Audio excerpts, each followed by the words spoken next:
Hey guys, so in this particular video, we are trying to understand how to represent graphs.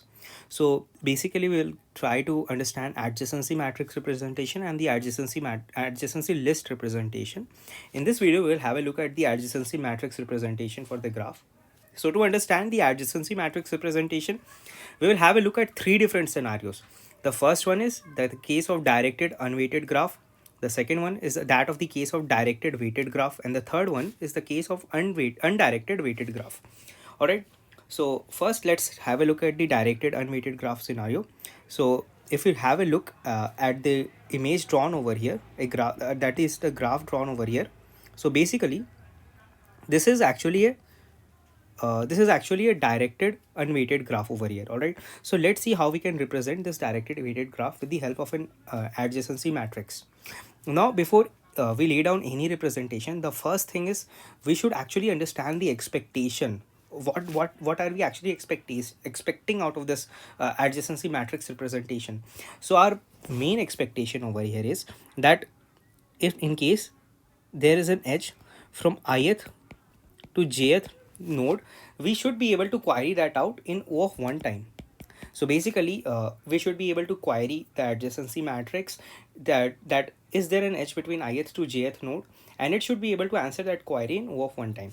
Now that we have laid down our expectation, now let's just get into understanding the adjacency matrix. So adjacency matrix is actually a matrix. It's an n cross n matrix, and the and we have we it's a let's we can in terms of actually let's say in terms of uh, let's say codes, or let's say in terms of computer programming, you can actually represent an adjacency matrix with the help of a two-dimensional array. So basically, let's say the matrix over here is called M. So how can we actually use this two-dimensional matrix over here to actually to be able to efficiently answer this query that there whether there's an edge from ith node to jth node or not. All right. So basically, to do that, all we need is to define the matrix like this. So if m of I comma j is equals to 1, it will mean that there is an edge from ith node to jth node. And if m of I comma j is equals to 0, it will mean that there is not an edge from ith node to jth node. So basically, this matrix over here, in case of directed unweighted graph, it should be a binary matrix where if the cell corresponding to ith node and ith row and jth column is equals to 1, in that case it will mean that there is an edge from ith node to jth node. So that's all that we need to know about this matrix over here. So let's just create this matrix with the help of this logic over here. So it's pretty much straightforward. If you notice, from the first node there is an edge to the second, third and first node, that is there is a self edge as well. So consecutively, in the first row of the matrix, the first column and the second column and the third column will be 1, and the fourth and the fifth column will be equals to 0.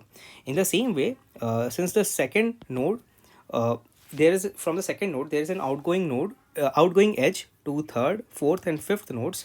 So in the same way, in the second row, third, fourth and fifth columns will be equals to 1, and the remaining columns will be equals to 0. From the third node, there is an outgoing edge to the fourth node. So the fourth column of the third row will be equals to 1, and the remaining columns of the third row will be equals to 0. All the columns of the fourth and fifth row will be equals to 0 because there is no outgoing edge from the fourth and the fifth row respectively. So this is how we actually represent this entire adjacency matrix for this particular graph structure over here. Now let's just see if it's able to actually answer our expectations or not. So let's say that we want to query whether there exists an edge from the second node to the fifth node. All right. So in that case, we'll have a look at the second row and the fifth column. That is this element of 1 second. I just erased that all by mistake. All right.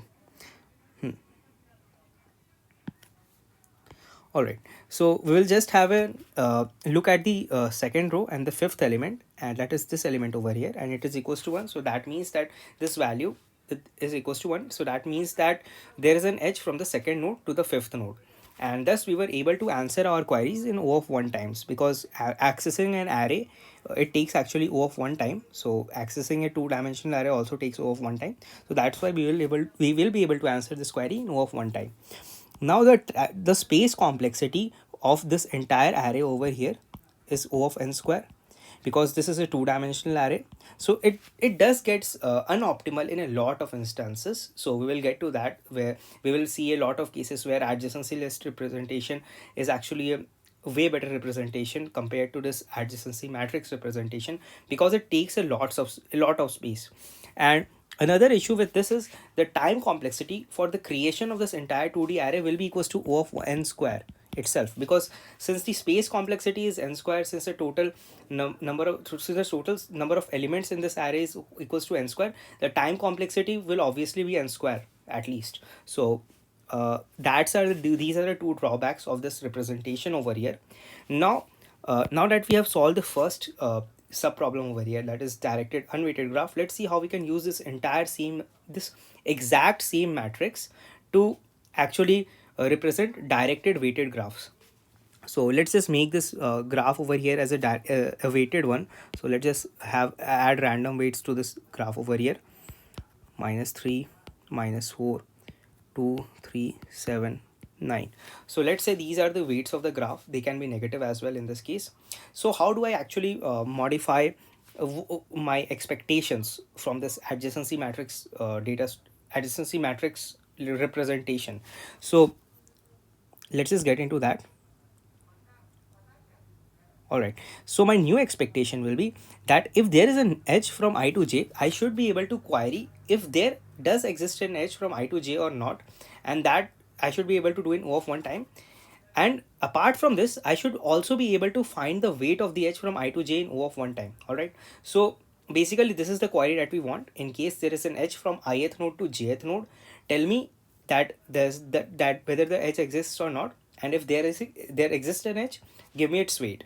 Otherwise, tell me that there doesn't exist any such edge in this case over here. Now, to do that, to accommodate that, let's just have a look at the changes that we need to make in our previous definition of the matrix. So, in this case, m of I comma j should be equals to weight of I comma j in case there is an edge from I to j. Otherwise, m of I comma j should be equals to infinity, and this infinity will actually represent that there is no edge from I to j. Now I will leave the question up to you. So in case of let's say there is a negative weights or zero weights, possibility of negative and zero weights, why can't we use this m of I comma j equals to 0 to actually represent that there is no edge from I to j? Why did I have to change this to infinity? So this is a question the answer for this I will leave to you guys. So you can post the answer in comment section as well, and I will be glad to look at your answers. So let's move on ahead. So basically these are my two new expectations over here. So how will my matrix over here change? So basically the elements, the values that were 0 previously, they will be infinity now, based on the new definition. So let's just make them all to infinity. So these are all infinity now over here. All right, now that we have made all of these as infinities, all we need to do is we need to change the values which were equals to 1 previously. So now these will have weights over now. So basically I know that the weight of the edge from 1 to 1 is equals to 1.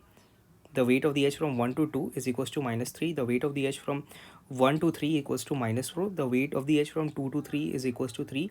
The weight of the edge from 2 to 4 is equals to 7. And the weight of the edge from 2 to 5 is equals to 9. The weight of the edge from 3 to 4 is equals to 2. So this actually becomes my new adjacency matrix for the tasks that I want to perform. So in this adjacency matrix, if m of I comma j is equals to infinity, it will simply mean that there is no edge from I to j. Otherwise, if m of I comma j has a weight, let's say any other weight other than infinity, it will mean that there is an edge from I to j, and the value of this of the weight of the edges, the value present in the cell I comma j, m of I comma j. So again, the time complexity and the space complexity remains the same, because we have only changed the definition of the matrix. So the time and space complexity will remain the same. Now that we have solved the first two problems, it's time to actually see how we can solve the represent the third sub problem with the help of this adjacency matrix over here. So actually, let's just make this structure as a directed one, an undirected one first from the directed structure. All right. So this is an undirected weighted graph now. So basically, the only expectation that will change over here is that it's not even an expectation, actually it's a result of of making this graph undirected. So the end result of making this graph undirected will be m of I comma j will become m of j comma I. So m of I comma j will be equals to m of j comma I in these cases. And the actually the matrix, the diagram of the matrix, I will leave up to you guys to draw it.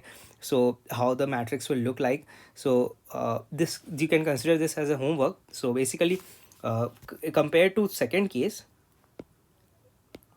in the third case there is nothing as such any difference. All right, so the only difference is that the end result, in the end result, m of I comma j will be equals to m of j comma I, and that is only because the graph is undirected over here. So I will leave this to you guys to draw to finish. And in the next video we will start with adjacency list.